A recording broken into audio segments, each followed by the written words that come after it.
اعوذ باللہ من الشیطان اللعین الرجیم بسم اللہ الرحمن الرحیم۔ ناظرین اکرام سلام علیکم۔ جیسا کہ آپ کے علم میں ہے کہ آج اس قدیم اشرائے مجالس کی 9ویں مجلس ہے، جس کو عالی جناب مولانا رضا عباس صاحب خطاب فرمائیں گے۔ مجلس کا آغاز تلاوت کلام پاک سے ہونے جا رہا ہے۔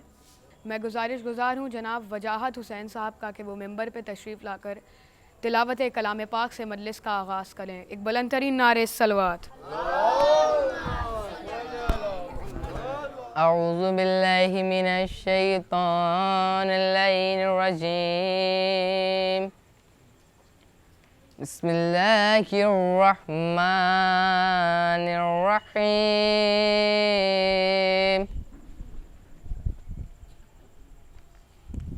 اولئک علی ھدی من ربہم وَأُولَئِكَ هُمُ الْمُفْلِحُونَ۔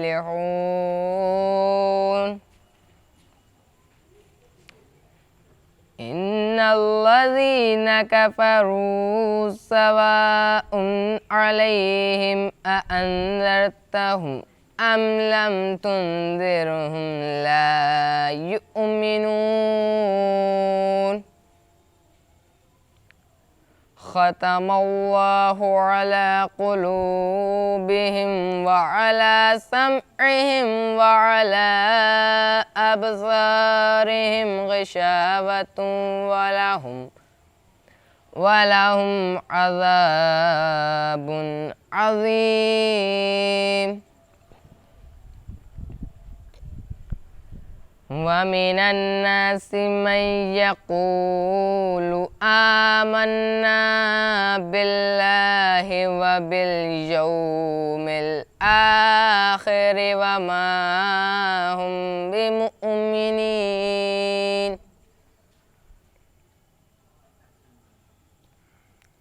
يخادعون الله والذين آمنوا وما يخدعون إلا أنفسهم وما يشعرون۔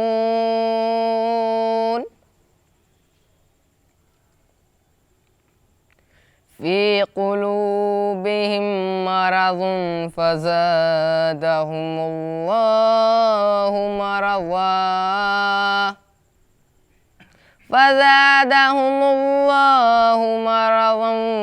ولهم عذاب أليم بما كانوا يكذبون۔ وَإِذَا قِيلَ لَهُمْ لَا تُفْسِدُوا فِي الْأَرْضِ قَالُوا إِنَّمَا نَحْنُ مُصْلِحُونَ۔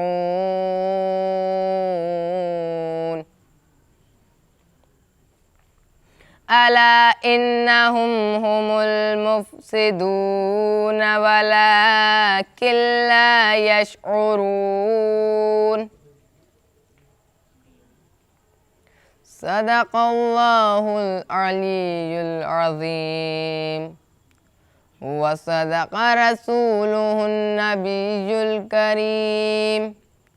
اللہم صلی علی محمد وعلی محمد۔ نعرہ صلوات۔ کہتے ہیں بڑے فقر سے ہم غم نہیں کرتے، کہتے ہیں بڑے فقر سے ہم غم نہیں کرتے، ماتم کی صدا سنتے ہیں ماتم نہیں کرتے۔ اپنا کوئی مرتا ہے تو روتے ہیں تڑپ کر، اپنا کوئی مرتا ہے تو روتے ہیں تڑپ کر، پر صفت پیغمبر کا کبھی غم نہیں کرتے، پر صفت پیغمبر کا کبھی غم نہیں کرتے۔ وہ لوگ بڑا سمجھیں گے کیا رمض شہادت، وہ لوگ بڑا سمجھیں گے کیا رمض شہادت، جو عید تو کرتے ہیں محرم نہیں کرتے، جو عید تو کرتے ہیں محرم نہیں کرتے۔ کیوں آگ کا دل جلتا ہے، کیوں جلتا ہے سینہ، کیوں آگ کا دل جلتا ہے، کیوں جلتا ہے سینہ۔ ہم آگ کے سینے پہ تو ماتم نہیں کرتے، ہم آگ کے سینوں پہ تو ماتم نہیں کرتے۔ نعرہ صلوات۔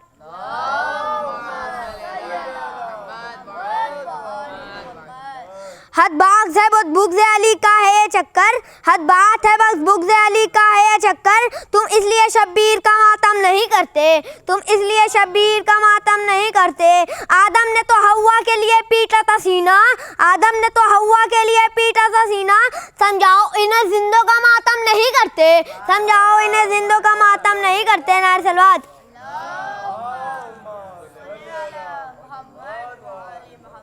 ہمت ہے تو محشر میں یہ پیغمبر سے یہ کہنا، ہمت ہے تو محشر میں یہ پیغمبر سے یہ کہنا، ہم زندہ و جواد کا ماتم نہیں کرتے، ہم زندہ و جواد کا ماتم نہیں کرتے۔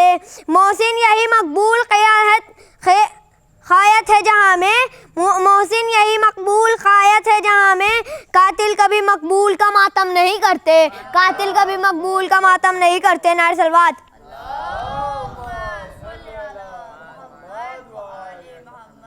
عباس کا وہ روب وہ تیور جلال کے، عباس کا وہ روب وہ تیور جلال کے، خود موت رکھ رہی ہے قدم دیکھ بھال کے، خود موت رکھ رہی ہے قدم دیکھ بھال کے، اصغر کو شہ نے مانگا کلیجہ سنبھال کے، ہاتھوں پہ ماں نے رکھ دیا دل کو نکال کے، اصغر گئے نہ جھولے سے بانوں کے بین تھے، سینے سے لے گیا ہے کہ کوئی دل نکال کے، عیسیٰ کے دل کا وزن کیا یا حسین نے، عیسیٰ کے دل کا وزن کیا یا حسین نے، میزان موت میں علی اصغر کو ڈال کے، میزان موت میں علی اصغر کو ڈال کے۔ نعرہ صلوات۔ کہ یہ مجلس شبیر میں گرتے ہوئے آنسو، یہ مجلس شبیر میں گرتے ہوئے آنسو فردوس کے باغوں میں سجا دیتی ہے زہرا، یہ مجلس شبیر میں گرتے ہوئے آنسو فردوس کے باغوں میں سجا دیتی ہے زہرا، اور شہزادی اسے زمین پہ گرنے نہیں دیتی، بچ جائے تو کوثر میں ملا دیتی ہے زہرا، بچ جائے تو کوثر میں ملا دیتی ہے زہرا۔ اب میں گزاروں شاعر اہل بیت جناب کوثر زیدی صاحب کا کہ وہ ممبر پہ تشریف لا کر چند اشعار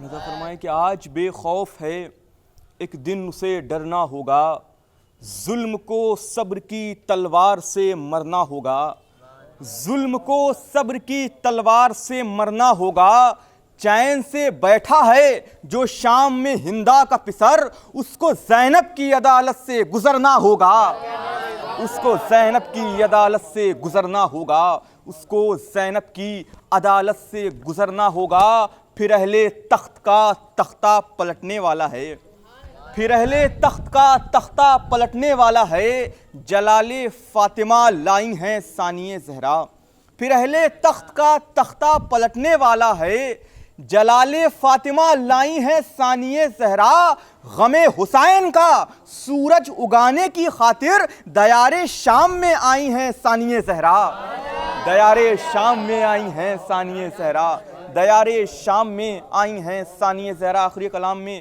ایک مطلب دین شرم رضا فرمائیں کہ گلے پر شاہ کے خنجر کو ڈر کیوں لگ رہا ہے، گلے پر شاہ کے خنجر کو ڈر کیوں لگ رہا ہے، ستم کو موت آنے کا خطر کیوں لگ رہا ہے، ستم کو موت آنے کا خطر کیوں لگ رہا ہے، چلی ہے تیغ سرور کربلا کی سرزمین پر، چلی ہے تیغ سرور کربلا کی سرزمین پر، مجھے دنیا فنا ہونے کا ڈر کیوں لگ رہا ہے، مجھے دنیا فنا ہونے کا ڈر کیوں لگ رہا ہے، مجھے دنیا فنا ہونے کا ڈر کیوں لگ رہا ہے، ملک جن و بشر کو دیکھ کے سوچا یہ میں نے، ملک جن و بشر کو دیکھ کے سوچا یہ میں نے، سبھی کا دل عزا کے فرش پر کیوں لگ رہا ہے، سبھی کا دل عزا کے فرش پر کیوں لگ رہا ہے، سبھی کا دل عزا کے فرش پر کیوں لگ رہا ہے،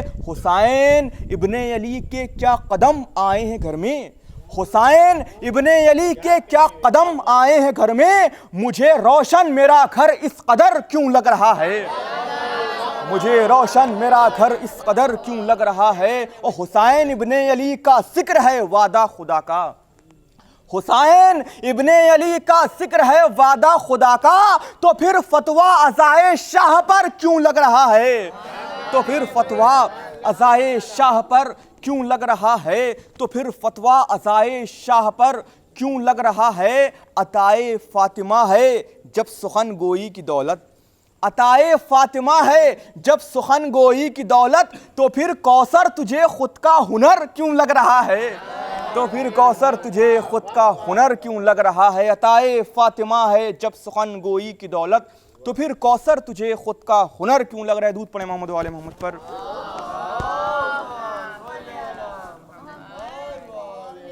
ایک مطلب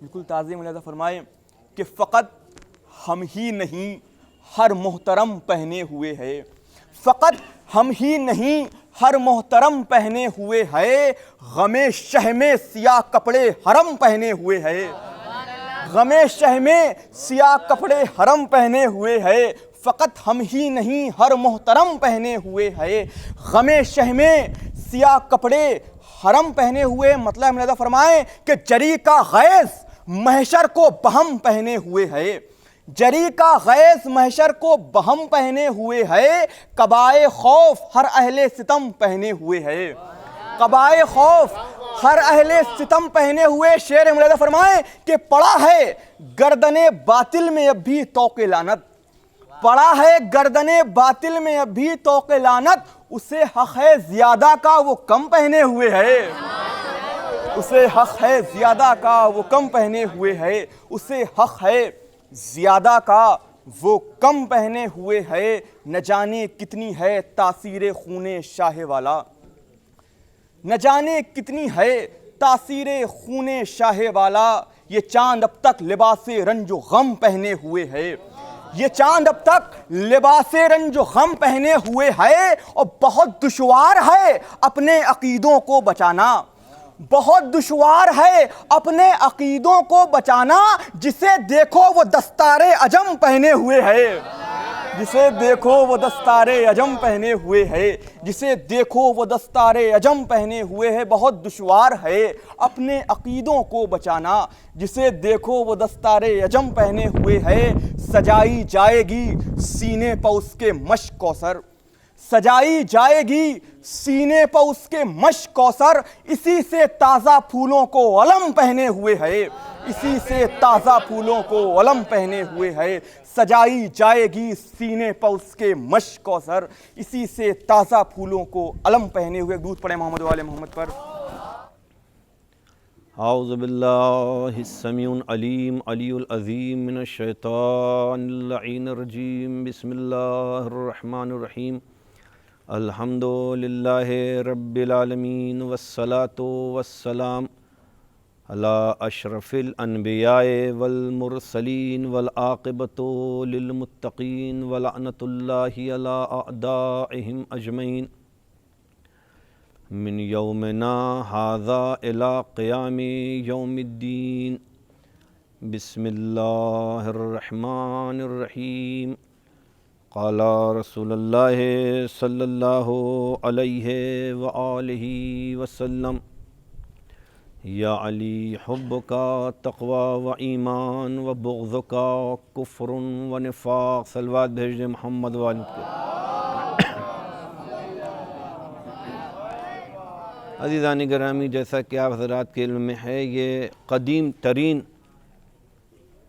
عشر مجالس ہے، اور اس عشر مجالس کی آج 9ویں مجلس کو خطاب کرنے کا شرف حاصل ہو رہا ہے۔ فخر موجودات، رسول کائنات، لولا وما خلقت الافلاق مصداق، وہ رسول جسے کبھی یاسین کہا گیا، کبھی طہا کہا گیا، کبھی مزمل اور مدثر کے لقب سے یاد کیا گیا، وہ رسول جو آب رواں کو دیکھے تو آب رواں آب راکی ٹھہرے ہوئے پانی میں تبدیل ہو جائے، وہ رسول جو آب شور میں، کھارے کنویں میں، پانی میں اپنا لعاب دہن ڈال دے تو وہ نمکیلا پانی جو ہے وہ آب شیریں میں تبدیل ہو جائے۔ اس رسول کی تاثیر یہ ہے کہ وہ رسول اگر درختوں کی طرف سے گزر جاتا ہے تو درخت تعظیم رسالت کے لیے جھک جاتے ہیں، اس میں سے سلام کی آواز آنے لگتی ہے۔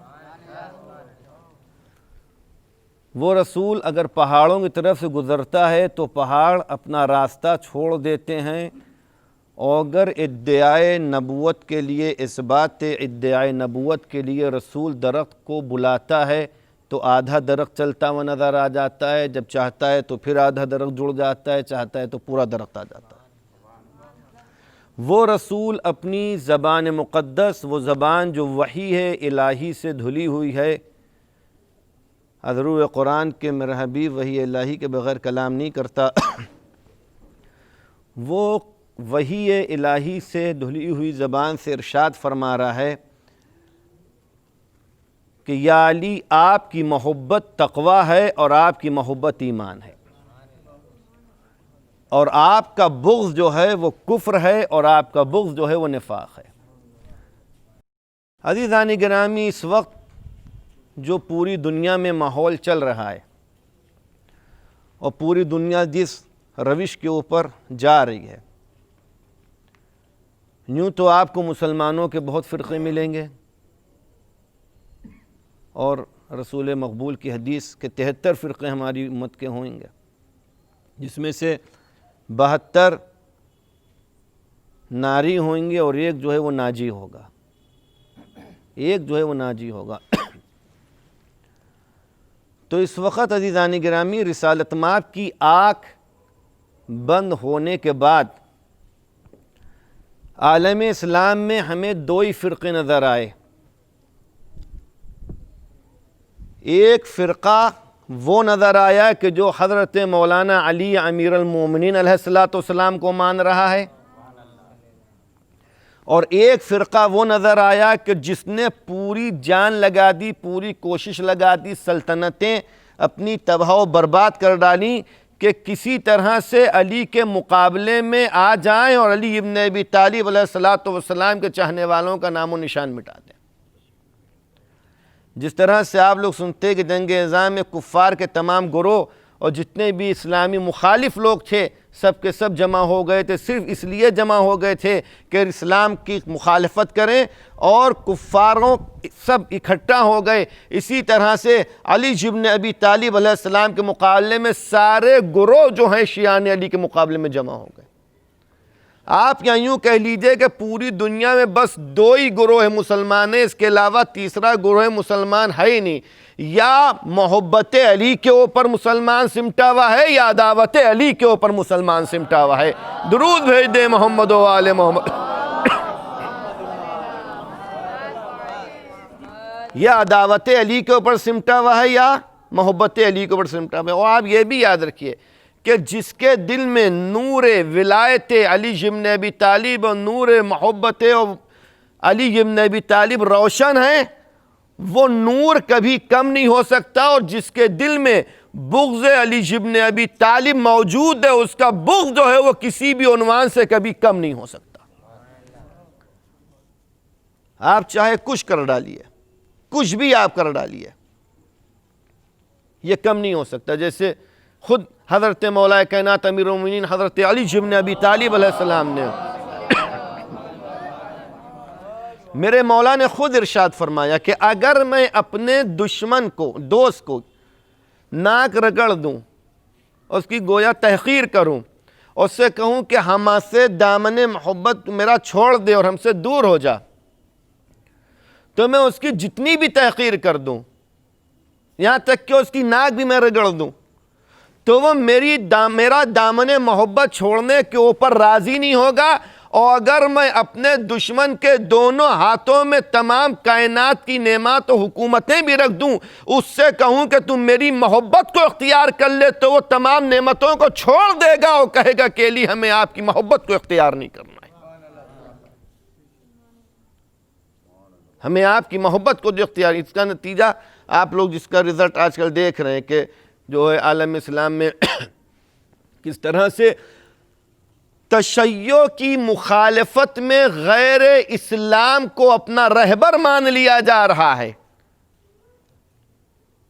آج اسرائیل جیسی نجس حکومت کو جو ہے مسلمان ممالک جو ہیں وہ قبول کرنے کے لیے اس لیے راضی ہیں کہ کسی طرح سے تشیع کو جو ہے وہ زیر کیا جا سکے، مگر قسم خدا کی جس کے اوپر اللہ کا ہاتھ ہوتا ہے اس کو کوئی زیر نہیں کر سکتا۔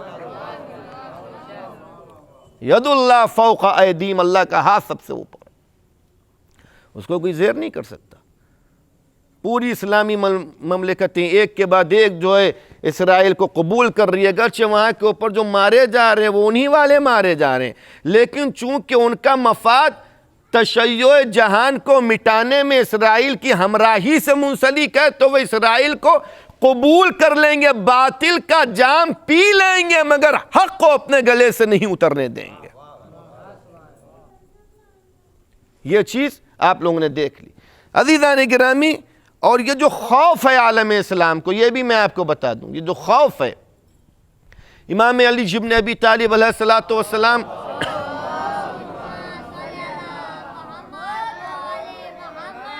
40 ہجری میں شہید ہو گئے، مگر ان کے چاہنے والے، ان کے شیعہ، ان کے پیروکار، ان کی محبت کا دم بھرنے والے، ان کی ہاں پہ ہاں کرنے والے، ان کی نہیں کے اوپر نہیں کرنے والے، جس چیز کو انہی نے روکا اس سے رکنے والے، جس چیز کی طرف انہی نے جو ہے پیش قدمی کا سبق دیا اس کی طرف بڑھنے والے، وہ آج بھی زندہ ہیں، اور الہ یوم القیامہ پیروان امیر المومنین علی ابن ابی طالب علیہ السلام زندہ اور آباد رہیں گے۔ دنیا کو آج جو سب سے بڑا ڈر ہے وہ ڈر یہی ہے کہ ہم نے سب کچھ کر دیا، ہم نے کوئی چیز ایسی نہیں تھی کہ جو حربہ استعمال نہ کیا ہو، یہاں تک کہ میں نے علی کی، دنیا نے یہ سوچا اور ظالم نے یہ سوچا کہ ہم نے علی کی عداوت کو اس پائے معراج تک پہنچا دیا اور اتنی عداوت علی کو اوپر کر دیا کہ کہیں سے کوئی آدمی علی کا نام لیوا پیدا نہ ہو، اس کے چلتے واقعہ کربلا کو رونما کر دیا۔ کربلا کی جنگ جو تھی یہ کون سی جنگ تھی؟ یہ صرف ولایت امیر المؤمنین علی ابن ابی طالب علیہ السلام کے اوپر جنگ تھی۔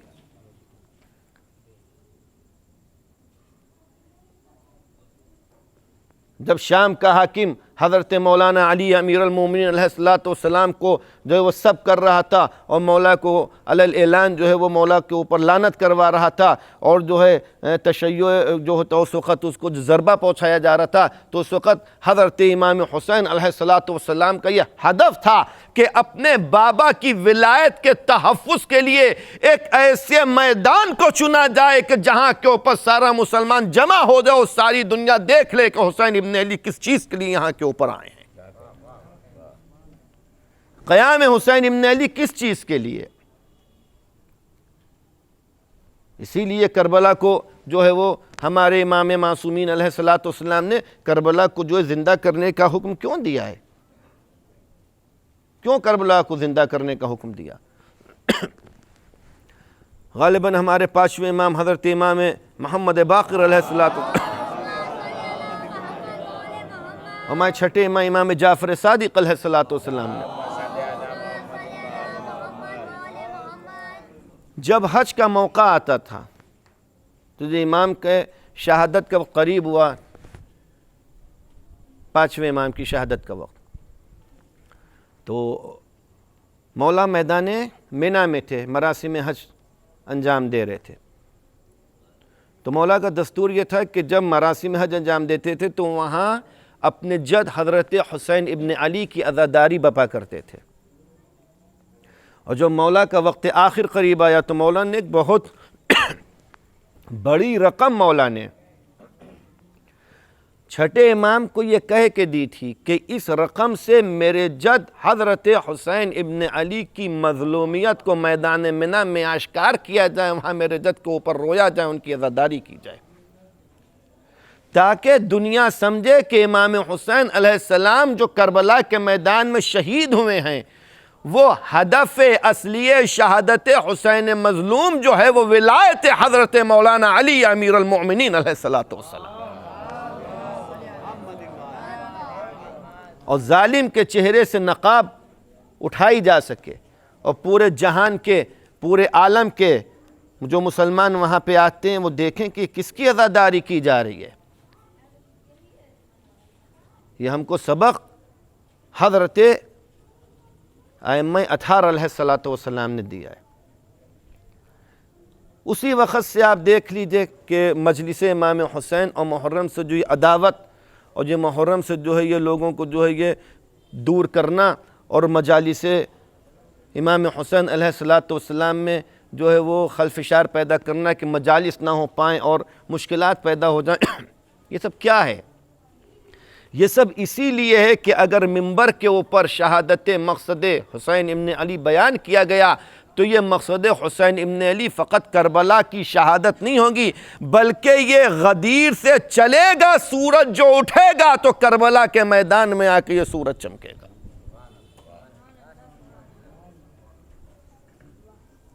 آپ دیکھیں کہ یہ بہرحال لاک ڈاؤن کا زمانہ بھی آپ لوگوں نے دیکھا، اور اس کے بعد کا زمانہ بھی آپ لوگوں نے دیکھا، لوگوں کی معاشی حالات جو ہیں وہ بھی بہت زیادہ خراب ہوئے، اور تبصرے لوگوں کے اوپر ہوئے کہ کس طرح سے محرم ہوگا، کیا ہوگا، کس طرح سے عزاداری امام حسین کی جائے گی۔ عزیزان گرامی، آپ کی خدمت میں یہ عرض کر دوں، عزاداری کا ہدف جو ہے وہ بہت عالی ہے، اور جب کسی چیز کا ہدف بہت بلند ہوتا ہے تو وہ چیز چاہے جتنے ظلم کے طوفان آ جائیں وہ چیز رکنے والی نہیں ہے۔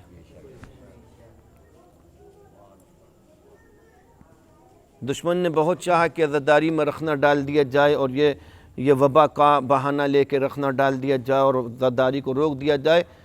اللہ ظاہر تو شاید لوگ اس میں کامیاب ہوئے ہوں، لیکن حقیقت میں اپنے مشن میں، اپنے ہدف میں ظالم جو ہے وہ کامیاب نہیں ہوا۔ اللہ ظاہر شاید کامیاب ہو گیا، اور لوگ کہتے ہیں کہ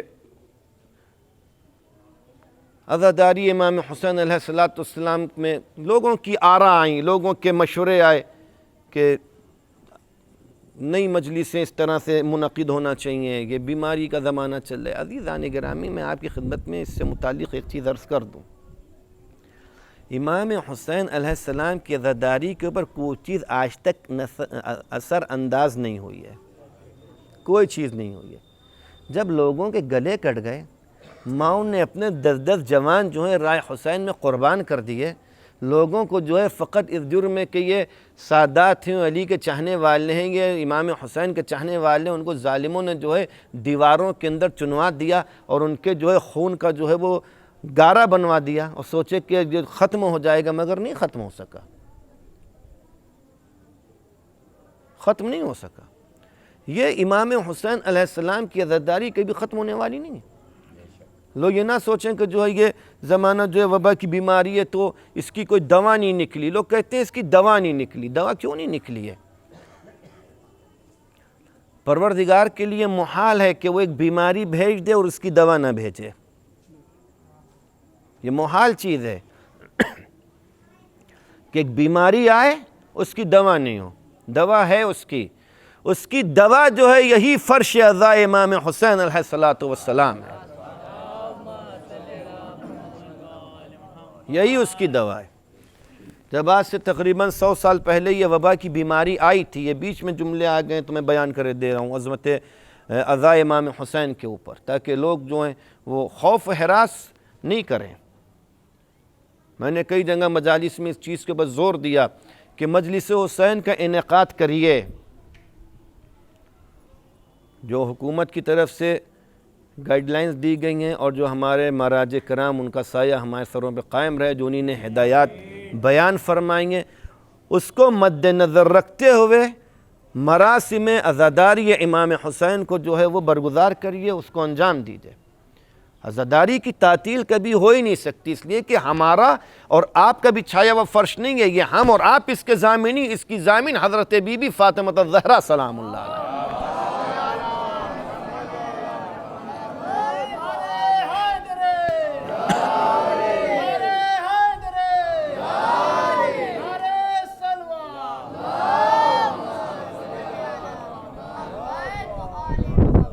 آپ دیکھ لیے کسی محفل کے پروگرام میں دشمن جو ہے وہ خلفشار نہیں کرتا، جھگڑا نہیں کرتا، شیعوں کے بڑے بڑے پروگرام ہو جاتے، اس میں دشمن کا کوئی حملہ نہیں ہوتا، لیکن حملے کاہے میں ہوتے ہیں؟ عزاداری امام حسین میں ہوتے، چونکہ ان کو پتہ ہے کہ یہ ہدف بہت بڑا ہے۔ اس کی ضامن بی بی فاطمہ زہرا سلام اللہ علیہا ہیں، ہم اور آپ نہیں ہیں۔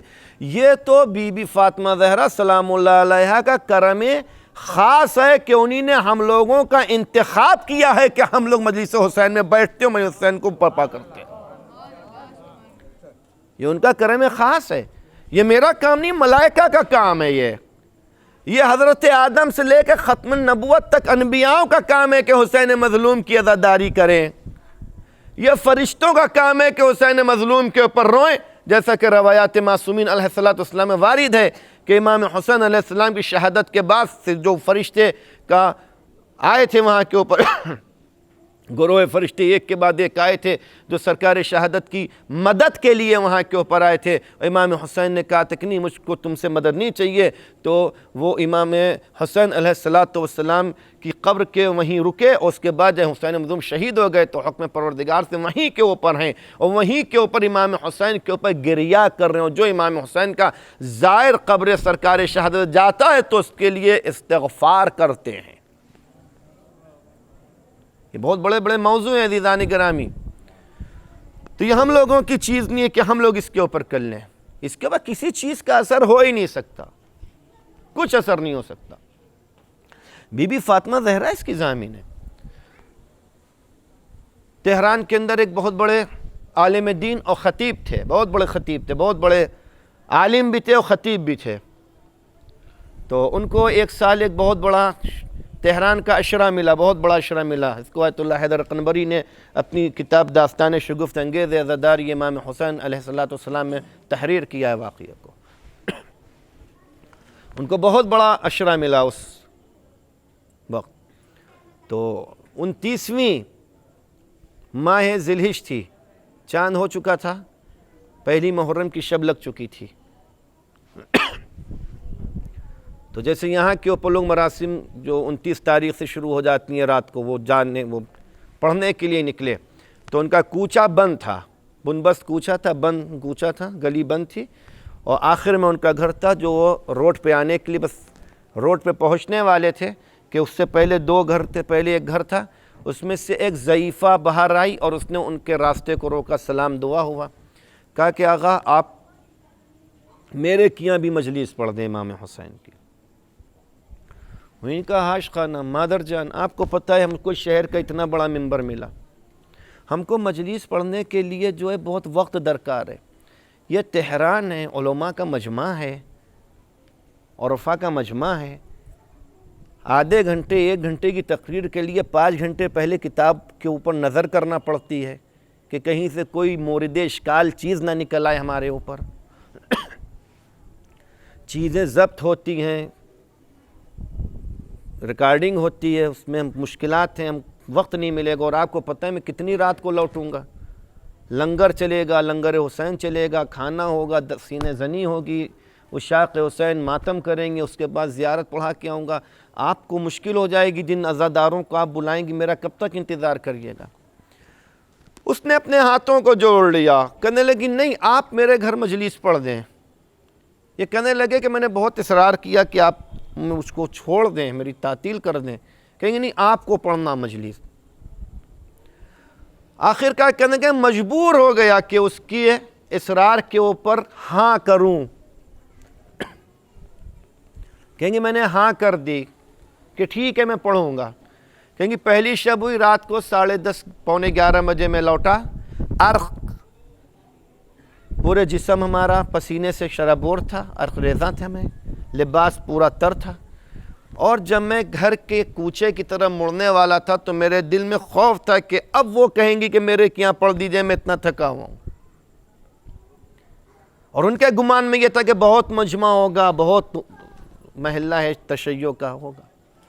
کہنے کہ جب میں مڑا تو میں نے دیکھا گلی سناٹی ہے اور اس کا غربت کا عالم ہے، پردہ لٹکا ہوا ہے، اور اس کے اوپر ایک بینر لگا ہوا، اس پہ لکھا ہے کہ بے عزائے امام حسین خوش آمدید۔ امام حسین کی عزا میں آپ کو خوش آمدید ہے، تشریف لائیے۔ کہنے لگے کہ میں نے وہیں کے اوپر آواز دیا خانم، تو دیکھا کہ پشت پردہ سے ان معظمہ ضعیفہ اعضائے امام حسین میں سرشار ان کی آواز آئی، وعلیک السلام، آغا تشریف لائیں۔ کہیں گے میں جب گھر کے اندر گیا تو میں منقلب ہو گیا، میں نے دیکھا کہ فرش نہیں ہے، آئیں تشریف لائیں، ایک درود بھیج دیں محمد و آل محمد کے اوپر۔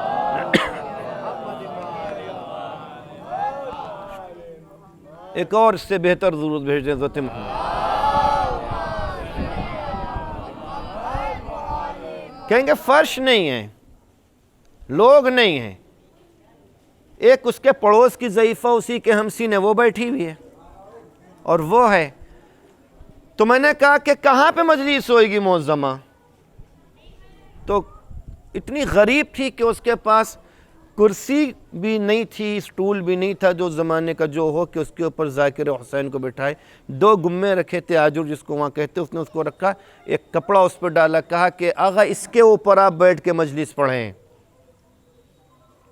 آپ اس کے اوپر بیٹھ کے مجلس پڑھیں۔ کہیں گے میں نے بہرحال وعدہ کیا تھا، مجلس پڑھی، اور مجلس جتنی دیر چلی 10-15 منٹ کی، مصائب و فضائل کو ملا کے مجلس ختم ہو گئی۔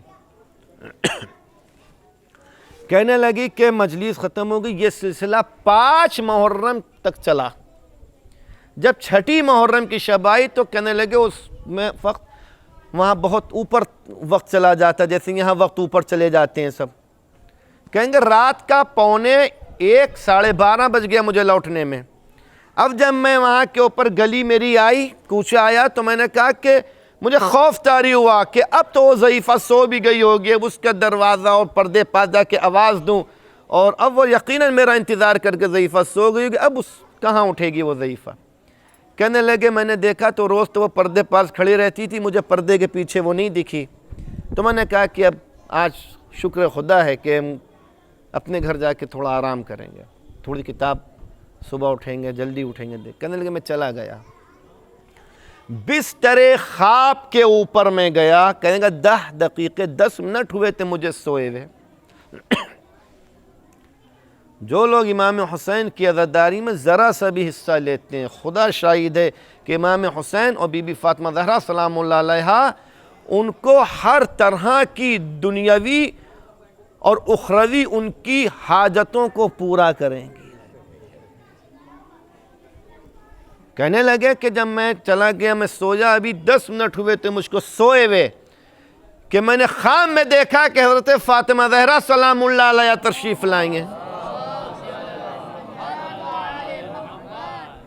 اور کہہ رہی ہیں کہ میرے لال کے ذاکر آپ وہاں نہیں ہیں، میں آپ کا انتظار کر رہی تھی، وہاں نہیں آئے آپ۔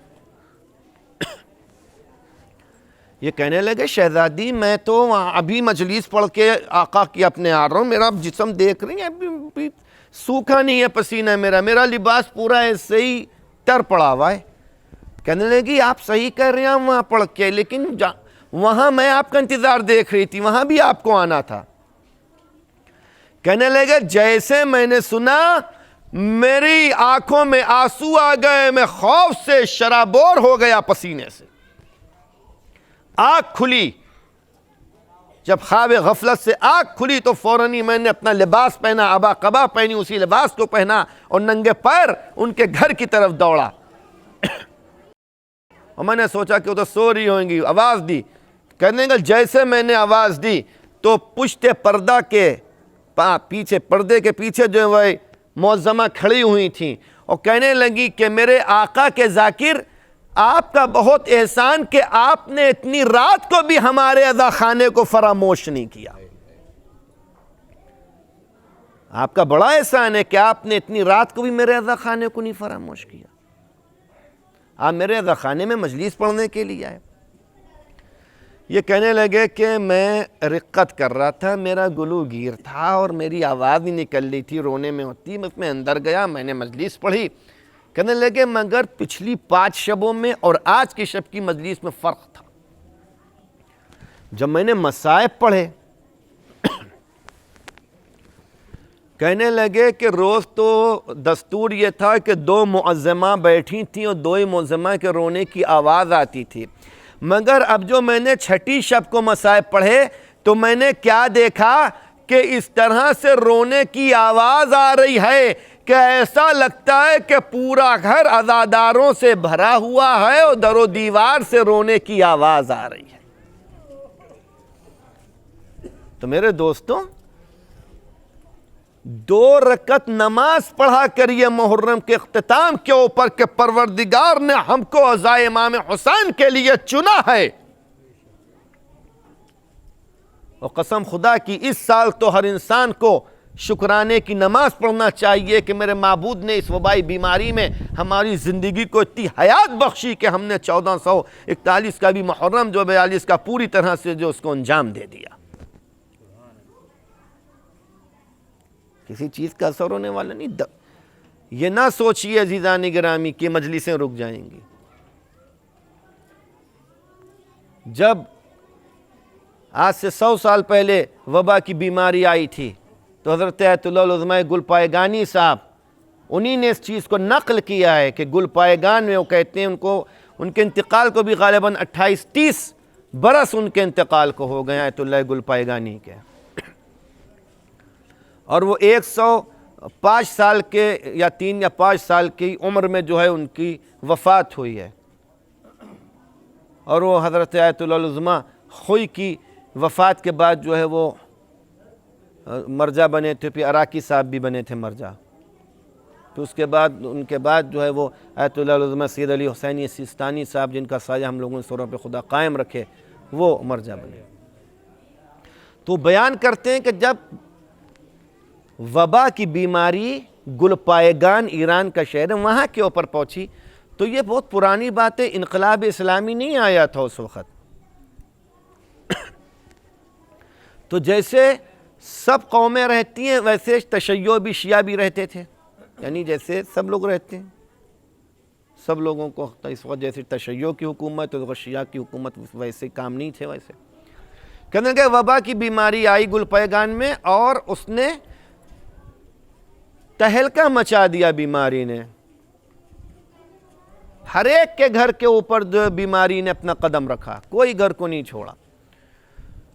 تو وہاں کے اوپر شیعہ علماء جمع ہوئے، کہنے لگے کہ اب ہم لوگوں کو کیا کرنا چاہیے، ہمارے پاس تو کوئی ایسی چیز نہیں ہے کہ جس کے ذریعے سے ہم جو اس بیماری کو جو ہے اپنے سے دور کر سکیں۔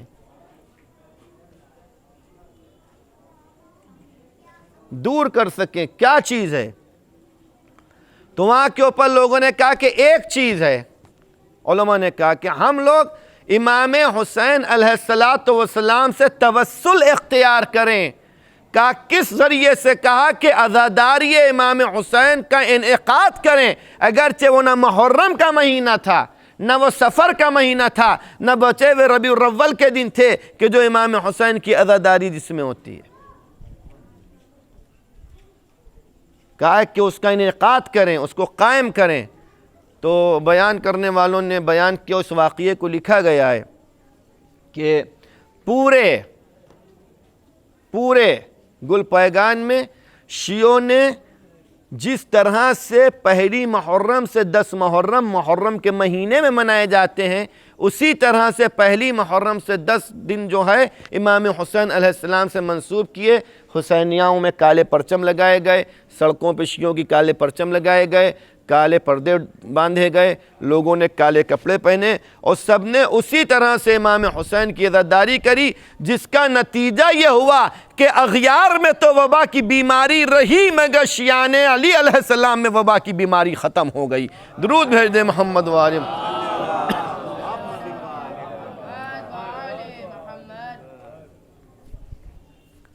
یہ بہرحال یہ اعلان ہے، اس کو آپ ابھی سن لیجئے کہ کل کی جو مجلس یہاں کے اوپر ہوگی، کل کی مجلس وہ شام میں نہیں ہوگی، رات میں، دن میں 10:30 بجے ہوئے گی۔ کل کی مجلس رات میں نہیں ہے، دن میں 10:30 بجے ہے۔ آپ حضرات کل دن میں 10:30 بجے تشریف لائیے گا انشاءاللہ۔ ایک درود بھیج دیں عظمت عالم کے اوپر۔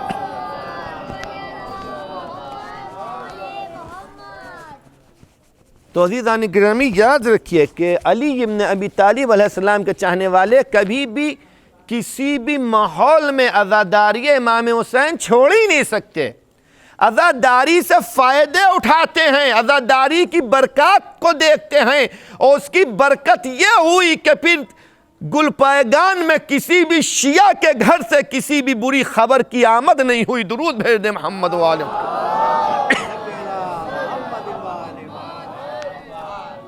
میں نے اب کسی پورے عشرے میں اور جہاں جہاں مجلسیں پڑھی انہی چیزوں کو بھی میں نے بہت بیان کیا ہے، تاکہ لوگوں کے اندر جذبہ ہو یہ وبا کی بیماری کو لے کے، یہ نہ ہو کہ ہم بالکل کنارہ کش ہو جائیں عزا امام حسین علیہ السلام سے۔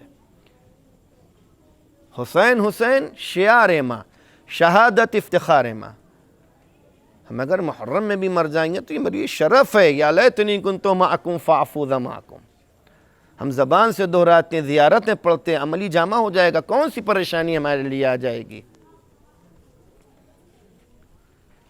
عزیزان گرامی، میں آپ کی خدمت میں عرض کروں، اسی طرح سے یہ بیماری پورے عالم میں اس وقت پھیلی تھی، اور جب یہ کربلا مقدسہ میں بیماری پہنچی ہے، جیسے اس وقت کربلا میں بیماری ہے، اربعین حسینی علیہ السلام کے لیے باہر کل عالم کے زوار جو ہیں عراق کے علاوہ جو ہیں وہ نہیں جا پائیں گے، افسوس کی بات ہے۔ تو عزیزان گرامی، یہ بیماری جب کربلا میں پہنچی تو حضرت آیت اللہ مہدی شیرازی، جن کو شیرازی بزرگ کہا جاتا، آیت اللہ علامہ صادق شیرازی صاحب کے والد، تو مہدی شیرازی صاحب کی جو والدہ تھیں، انہی نے اپنے مجلس میں ایک اپنے سب سے اس بات کو نقل کیا کہ جب یہ بیماری کربلا کی وبا کی بیماری کربلا کو گھیرے ہوئے تھی، کربلا کا کوئی گھر ایسا نہیں تھا کہ جس گھر کے اندر اس بیماری نے صف عزا نہ بچھائی ہو۔ یہ کہتے ہیں کہ میری دادی کا روش یہ تھی، مہدی شیرازی صاحب کہتے ہیں کہ میری ماں کی روش یہ تھی، پورا خاندان عالموں کا ہے، کہیں گے میری ماں کی روش یہ تھی کہ ہر روز امام حسین کی مجلس کرتی تھیں، ہر روز، مگر یہ کہ ولادت کا دن ہوتا تھا تو محفل ہوتی تھی، غدیر کا دن ہو گیا تو محفل ہوئی، چہرد معصومی ولادت میں محفل ہوئی، باقی کل یوم مجلس۔ اور اہتمام کیا ہوتا تھا کوئی خاص نہیں، بس بیٹھی، پورا گھر عالموں کا تھا، کبھی ایک بیٹے نے پڑھ دی، کبھی دوسرے بیٹے نے مجلس پڑھ دی، کبھی بھائی نے مجلس پڑھ دی، کبھی کسی رشتہ، اکیلی بیٹھی ہے۔ وہ روش آج بھی عراق اور ایران میں ہمیں دیکھنے کو ملتی ہے کہ روزے کے آگے اکیلا آدمی بیٹھا ہوا پڑھ رہا ہے، منہ پہ چادر ڈال لی اور مجلس امام حسین پڑھ رہا ہے، کوئی بیٹھ گیا ورنہ رو رہا ہے، پڑھ رہا ہے، یا کسی سے پڑھوا رہا ہے اور خود بیٹھا رو رہا ہے۔ تو کہیں اب کربلا میں یہ بیماری پہنچ گئی، اور کربلا میں ہر گھر کو اس نے جو ہے متاثر کر دیا اس بیماری نے، وبا کی بیماری۔ اس وقت وبا کی بیماری تھی، ناخون کالے ہو جاتے تھے اور جلد دھیرے دھیرے کالی ہونا شروع ہوتی تھی اور آدمی دنیا سے چلا جاتا تھا، اس کی شناخت بیماری تھی۔ کہنے لگی کہ ان کے گھر بیماری نہیں آئی اس وجہ سے، کہنے لگے کہ انہی نے ایک دن ان کی والدہ نے مرزا شیرازی صاحب، مہدی شیرازی صاحب کی والدہ آیت اللہ عظمہ سید صادق حسینی شیرازی صاحب کی دادی نے ایک وقت خواب میں دیکھا اسی وقت کہ وبا کی بیماری ایک انسانی شکل میں مجسم ہے، انسانی شکل میں مجسم ہے، اور ان کے دروازے کے باہر کھڑی ہوئی اشارہ ان کے گھر کی طرف کر رہی ہے، اور کہہ رہی ہے کہ میں کربلا کے ہر گھر میں گئی اور میں نے وہاں کے اوپر اپنے اثر کو گزارا ہے، لیکن اس گھر میں آ جاؤ جب مجلس حسین، کل آؤ تب مجلس حسین، پرسوں آؤ تب مجلس حسین، نرسوں آؤ تب مجلس حسین، یہاں میرے آنے کے لیے کوئی دن خالی چھوڑا ہی نہیں گیا ہے کہ میں یہاں کے اوپر اپنا اثر گزاروں۔ درود بھیج دے محمد و آل محمد کو۔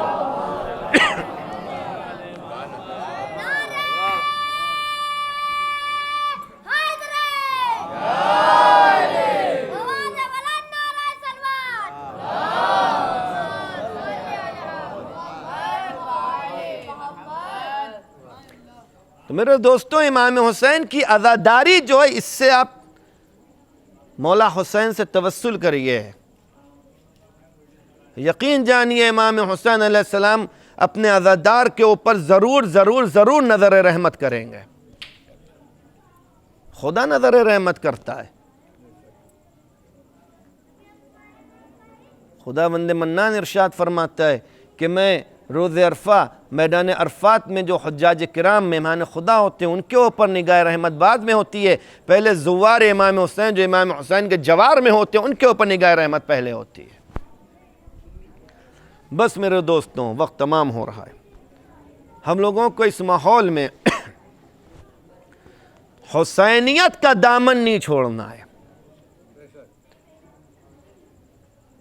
دشمن جتنا چاہتا ہے کہ حسینیت کو دبایا جائے، ہم لوگوں کا اس وقت واجب اور عینی فریضہ یہ اتنی زیادہ مجالس امام حسین بپا کی جائیں، اگرچہ گھر میں خود ہی بیٹھ کے امام حسین کے اوپر گریہ کیا جائے۔ میں نے ایک جگہ مجلس میں کہا تھا کہ لوگ اس وقت بہت پریشان ہیں کہ لاک ڈاؤن کی غربت جھیل کے آ رہے ہیں اور مجلسیں ویسی نہیں ہو پائیں گی۔ میں نے کہا کہ مجلس امام حسین کے لیے یہ شرط نہیں کری گئی ہے کہ آپ جو ہیں بہت بڑی رقم کے ساتھ مجلس کریں۔ اگر آپ کے اوپر ایک پارلے جی کے بسکٹ کے پیسے ہیں تو آپ اس کو امام حسین علیہ السلام کے تبرک کے لیے لائیے، گھر کے اندر اپنے بچوں کو بٹھال کے امام حسین کے مصائب پڑھیے اور مجلس امام حسین کا انعقاد کریے۔ خدا کی قسم وہی ثواب ملے گا جو ثواب 10 لاکھ جو خرچ کیے جا رہے ہیں اس میں بھی وہی ثواب ہے، اور جو یہ خرچ کیا جا رہا ہے اس میں بھی ثواب ہے۔ امام حسین علیہ السلام کی مجالس سے پیچھے نہیں ہٹیے۔ دشمن اس وقت یزید کو زندہ باد کہنے کی تلا ہوا، اس کو یہی خوف ہے کہ اتنی بڑی مہاماری کی بیماری کے باوجود بھی جو امام حسین کی عزاداری میں فرق نہیں آ رہا ہے۔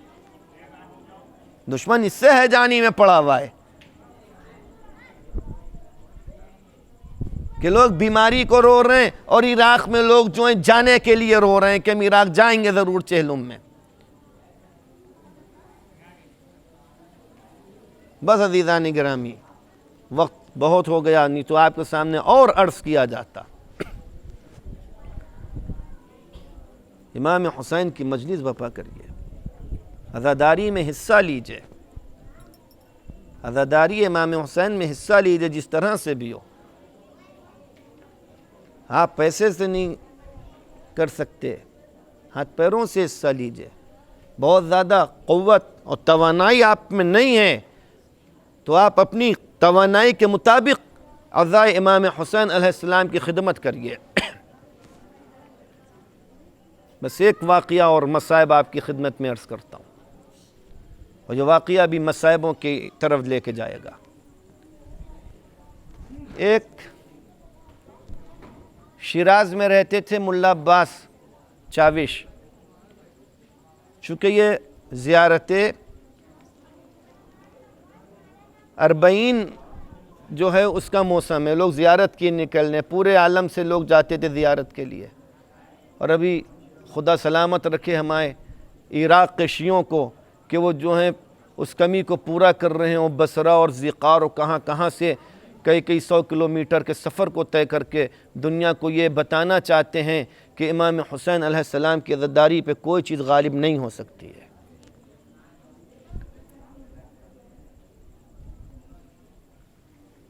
بس میرے دوستوں، تو ملا عباس چاوش جو ہے ان کا دستور یہ تھا کہ زیارت امام حسین کو جاتے تھے، احیاء زیارت حسین کرتے تھے، اور لوگ ان کے ساتھ جاتے تھے۔ ان کا دستور تھا، ایک پرچم ان کے پاس تھا، پرچم اس کو معطر کرتے تھے، اس کو کاندھے پہ رکھتے تھے، اور کہتے تھے ہر کے دارت ہوس کرب و بلا بسم اللہ، جس کو کربلا کی ہوس ہے بسم اللہ چلے میرے ساتھ۔ لوگ ان کے پیچھے ہو جاتے تھے، شیعوں کے محلے سے گشت کرتے ہوئے چاہتے تھے، لوگ ہو جاتے تھے۔ موٹر کار کا اس کا زمانہ نہیں تھا، کسی پاس گدھا ہے، کسی پاس خچر ہے، کسی پاس اونٹ ہے، کسی پاس بیل گاڑی ہے، لوگ ویسے کوئی پیدل چل رہے ہیں۔ ان کا دستور تھا زیارت جو کراتے تھے تو راستے بھر لوگوں کو رلاتے ہوئے لے جاتے تھے مصائب امام حسین کے اوپر، معرفت زیارت کراتے ہوئے لے جاتے تھے۔ بس آخری بات، 1 سال ان کے لیے ایسا ہوا کہ کچھ ان کے ساتھ مشکلات رونما ہوئے۔ لوگ آئے کہ ملا عباس کیا آپ مجلس زیارت کو نہیں چلیں گے؟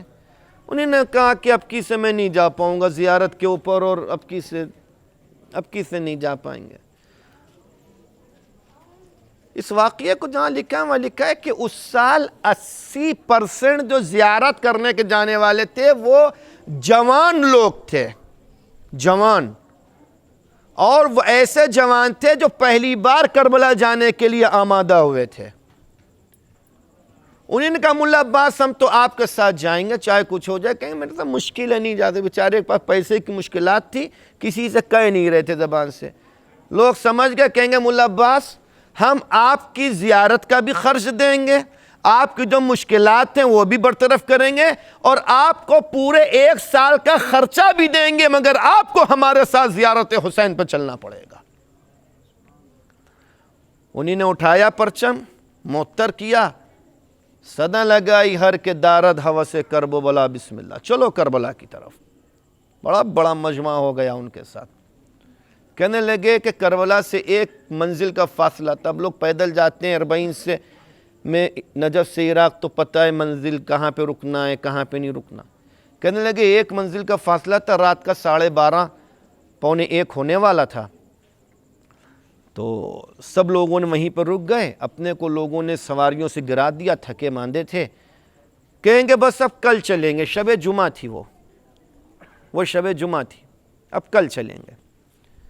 ملا عباس نے موقع کی نزاکت کو دیکھا، کہا ہاں کل چلیں گے، سب آرام کرو۔ تھوڑی دیر ملا عباس کے دل میں تو لگا تھا کہ شب جمعہ کو زیارت کرنا، اتنی دور سے ہیں، شب جمعہ چھوڑ دیں گے کیا ہم؟ ایک مرتبہ ملا عباس کھڑے ہوئے، ایک ذرا اونچان تھی، ٹیلا تھا، کھڑے ہوئے اور دیکھا کہ امام حسین مظلوم کے روضہ مبارک کا جو گلدستہ اذان تھا اس میں قمقمہ جو ہے بلب جل رہا ہے، چراغ اس کا جل رہا ہے، روشن ہے۔ انہی نے ایک مرتبہ اپنے احباب کی طرف آئے اور کہا کہ دوستوں آج کون سی شب ہے؟ کہیں گے شب جمعہ ہے آج۔ کہنے لگے کیا شب جمعہ اپنے آقا کی زیارت نہیں کرو گے؟ اتنی دور سے آئے ہو، کیا یہیں پر رات گزار لوگے؟ کیا اپنے نصیب میں 1 شب جمعہ زیارت اور نہیں لکھواؤ گے؟ سب نے کہا لبیک یا حسین، سب کھڑے ہو گئے، کہا نہیں ہم چلیں گے۔ تو کہا جلدی کرو، اس لیے کہ ایسا نہ ہو کہ نماز نافلہ شب کا وقت آ جائے اور ہم لوگ جو ہیں اس وقت پہنچے، اس سے پہلے ہم لوگوں کو پہنچنا ہے۔ سب لوگ گئے وہاں کے اوپر، مہمان سرا، ہوٹل نہیں تھے، مہمان سرا کرائے پہ لیا، نیچے اپنے جانور و وسائل رکھے، اوپر سب لوگ گئے اور اپنے سامانوں کو رکھا اور فوراً جو ہے زیارت کے لیے گئے۔ کہنے لگے کہ ملا عباس جب گئے وہاں کے اوپر تو وہاں کے اوپر سب نے کہا ملا عباس ماتم پڑھیے، کوئی کہہ رہے کہ عباس علمدار کا، ابا فاضل کا ماتم پڑھے، کوئی کہہ رہے شبیہ پیغمبر کا ماتم پڑھیں، کوئی کہہ رہے کہ ملا عباس طفل رضی علی اصغر بشیر کا ماتم پڑھے، کوئی کہہ رہے کہ قاسم حسن کا ماتم پڑھیں۔ ملا عباس نے کہا دوستان اتنے بڑی فہرست ہم نہیں کر سکتے، وقت کم ہے میرے پاس، زیارت بھی ہماری ہے، صبح نماز شب بھی ہے، صبح کی نماز بھی ہے، ہم لوگ تھکے مارے ہیں، پھر آپ کی قوت جسمانی کو بھی ملحوظ خاطر رکھنا ہے، سب کو دیکھنا ہے، صبح پھر آنا ہے دوسرے دن، سفر میں ہم لوگ۔ میں ایسا کرتا ہوں بیاض کھولتا ہوں، جو ماتم نکل آئے گا وہ ماتم میں پڑھوں گا یہاں کے اوپر۔ کہنے لگے کہ امام حسین کے بالائے سر گئے اور ایسے کر کے کھولا تو علی اکبر علیہ السلام کا نوحہ نکل آیا۔ کہنے لگے ماتم پڑھاؤ نہیں نا، جوانوں کا مجمع تھا۔ کہنے لگے ایسا ماتم ہے جس کو ہم لوگ اپنے اس شہر کی زبان میں کہتے ہیں کہ چھتیں اڑ رہی ہیں، چھتیں اڑ گئی، اتنی سینہ زنی ہوئی، اتنی سینہ زنی۔ ملا عباس نے موقع کی نزاکت کو دیکھا کہ ایسا نہ ہو کہ میرے احباب زوار حسین بے ہوش ہو جائیں، اپنے لطمے کر رہے ہیں، اپنے خون نکالیں، بے ہوش نہ ہو جائیں۔ سلوات بھجوائی، سب کو لے کے مہمان سراں چلے گئے، سب کو سلایا، خود بھی سوئے۔ ملا عباس کہتے ہیں کہ میں ابھی خواب میں گیا ہی تھا، تھوڑا ہی دیر سویا تھا کہ میں نے عالم خواب میں دیکھا کہ کوئی دق الباب مہمان سرا میں کر رہا ہے نیچے۔ کہنے لگے کہ میں نے دیکھا کہ سب سو رہے ہیں، میں نے نہیں چاہا کہ کسی زائر حسین کو اذیت ہو، میں کسی سے کہوں کہ تم جاؤ، اگرچہ ان سے کم عمر کے بہت زیادہ تھے، کسی کو کہتے چلا جاتا کہ میں نے کسی کو نہیں کہا، میں خود گیا کہا کون؟ دیکھا کہ حبشی غلام کھڑا ہوا کالا، کون، کیسے آنا ہوا، کیا بات ہے؟ کہنے لگا کہ آپ کو آقا آپ کے پاس ملنے کے لیے آ رہے ہیں۔ انہیں نے کہا یہاں میرا کون آقا ہے؟ کون آقا ہے؟ کیسے؟ کہیں گے وہی آقا جن کی زیارت کر کے بھی آپ آ رہے ہیں، وہی آقا جن کی بھی آپ زیارت کر رہے ہیں۔ میں نے منہ پہ تماچے مارے، میں نے کہا میرے آقا سے کہو کہ میں خود ان کی بارگاہ میں حاضر ہو رہا ہوں، آقا آپ کیوں تشریف لا رہے ہیں؟ کہنے لگے نہیں آقا کا حکم ہے، اور آقا نے کہا ہے کہ اپنے دوستان احباب سے کہیے کہ آمادہ ہو جائیں، آقا زیارت ان کے دیدار کے لیے آ رہے ہیں، آقا دیدار کے آمادہ ہو جائیں، آقا دیدار کے لیے ان کے آ رہے ہیں۔ کہنے لگے کہ بھی چند لمحے گزرے تھے کہ دیکھا کہ سرکار شہادت تشریف لائے، تو ملا عباس کہتے ہیں کہ ہمارے سارے رفقا ہم لوگوں نے اٹھنا چاہا کہ اٹھیں آقا کے استقبال کے لیے۔ ایک مرتبہ حسین مظلوم نے ارشاد فرمایا میرے زواروں وہیں کے اوپر بیٹھ جاؤ، بہت تھکے ہوئے تم آئے ہو، بہت تھکے ہوئے آئے ہو، وہیں کے اوپر بیٹھ جاؤ، تم بہت تھکے ہوئے آئے ہو۔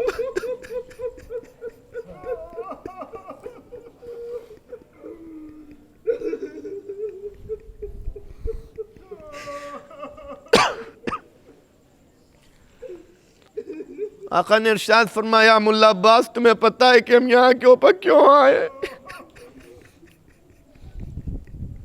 کہ مولا آپ بہتر جانتے، مولا فرمائیے کہ ملا عباس 3 وجہ سے ہم یہاں پر آئے، 3 باتیں تم کو بتانا ہے ہمیں۔ میری پہلی بات ملا عباس یہ ہے میری زیارت کو آتے ہم اس کے دیدار کو ضرور آتے ہیں۔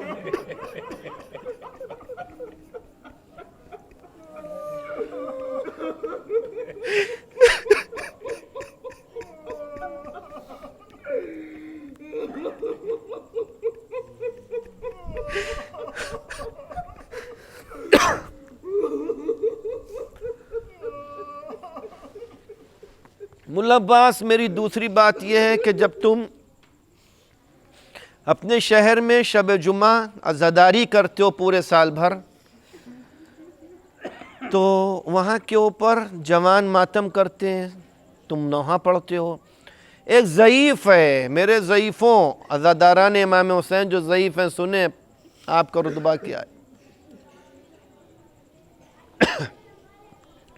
ایک ضعیف ہے جو حسینیہ کے دروازے کے اوپر بیٹھتا ہے، وہ اتنا ضعیف ہے کہ وہ ضعیفی کے مارے جوانوں کے ساتھ مل کے ماتم نہیں کر پاتا، تو وہ دروازے کے اوپر بیٹھ کے عزاداروں کی جوتیوں کو سیدھی کرتا۔ ملا عباس اب جب لوٹ کے جانا تو اس کو میرا سلام کہہ دینا، کہنا کہ تمہارے آقا نے تم کو سلام کہا ہے، اور تمہارے آقا نے کہا ہے کہ میں میرے عاشق، تمہارا یہ عمل ہمیں بہت پسند ہے، بہت مقبول عمل ہے یہ جو تم انجام دے رہے ہو۔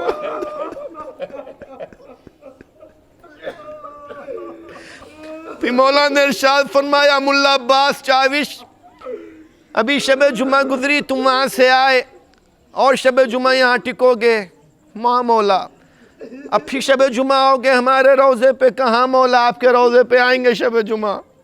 کہنے لگے ملا عباس اب جب شب جمعہ آنا تو میرے روضے کے اوپر میرے لال علی اکبر کا نوحہ نہ پڑھنا۔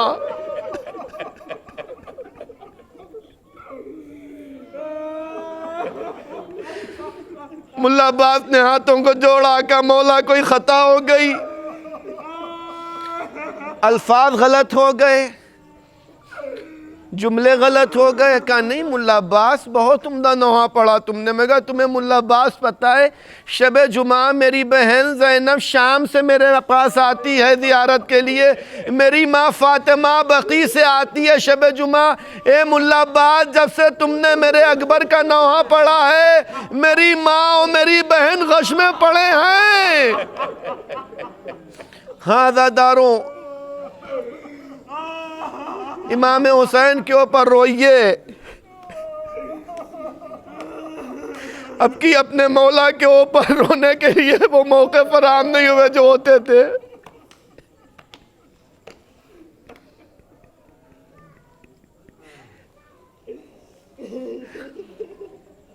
میں نے تو اس سال کا نام عام الاسود رکھا ہے، جس طرح سے رسول خدا صلی اللہ علیہ وآلہ وسلم نے جب جناب خدیجہ الکبریٰ اور جناب ابو طالب علیہ السلام دنیا سے گئے تھے تو انہیں عام الحزن رکھا تھا، ہم نے اس کا نام عام الاسود رکھا ہے، کالا سال رکھا ہے، جس میں نہ معشور کر پا رہے نہ اربعین کر پا رہے۔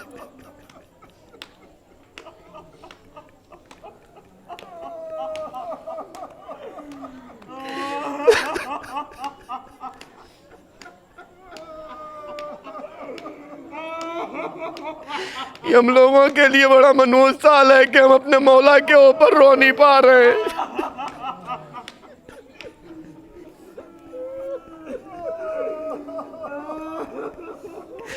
ہذا داران مظلوم کربلا۔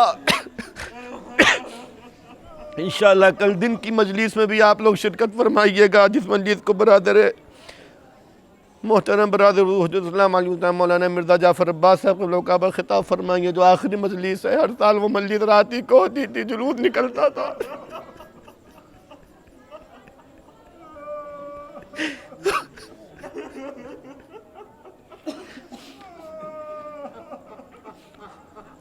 ایک روایت کے مطابق آج کی تاریخ جو ہے آج کی جو شب ہے، یہ ہماری اور آپ کی شہزادی سکینہ سلام اللہ علیہ کی شہادت کی بھی شب ہے۔ پورے ایران عراق میں 5 سفر جو ہے ادھر منائی جاتی ہے، اور ہمارے ہندوستان اور ہندوستان سے متاثر جتنے ممالک ہیں اردو زبان کے، وہاں 10 سفر جناب سکینہ سلام اللہ علیہ کی شہادت۔ میں چاہتا ہوں کہ بی بی سکینہ سلام اللہ علیہ کی شہادت کے بھی 2 بول آپ کے سامنے پڑھ دوں، اگرچہ حق گریہ تو کبھی ادا ہو ہی نہیں سکتا، بالاخر آپ نے اتنے آنسو بہا لیے ہیں کہ مسجد کو تمام کیا جا سکتا ہے۔ خدا آپ لوگوں کی آوازوں کو پر نزول رحمت فرمائے۔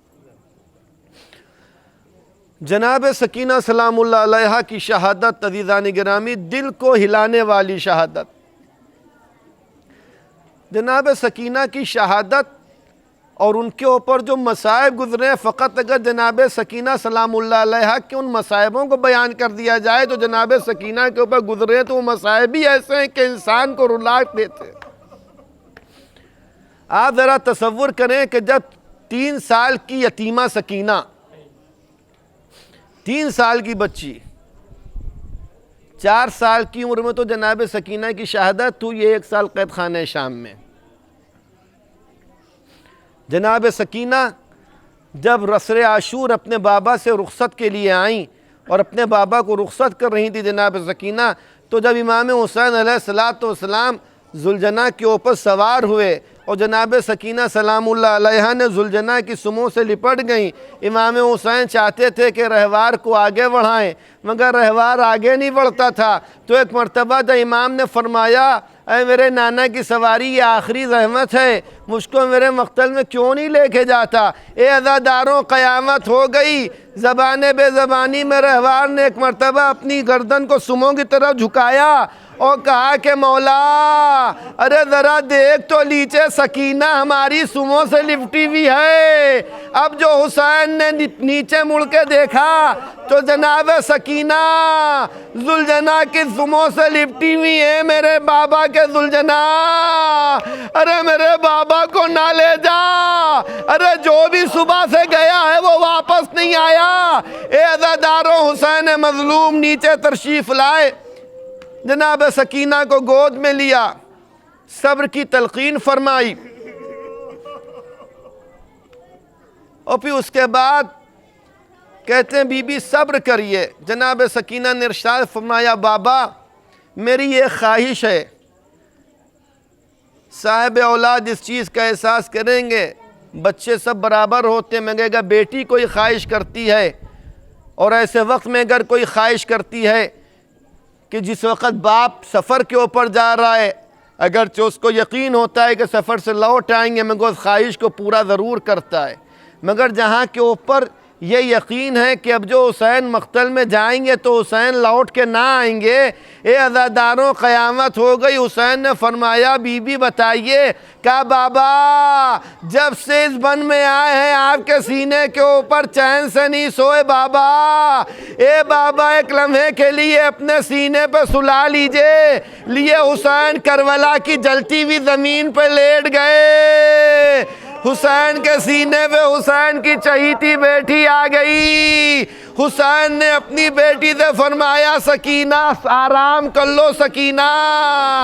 باپ اپنی بیٹی کے سر پہ ہاتھ پھیر رہا ہے، سکینہ سو جاؤ۔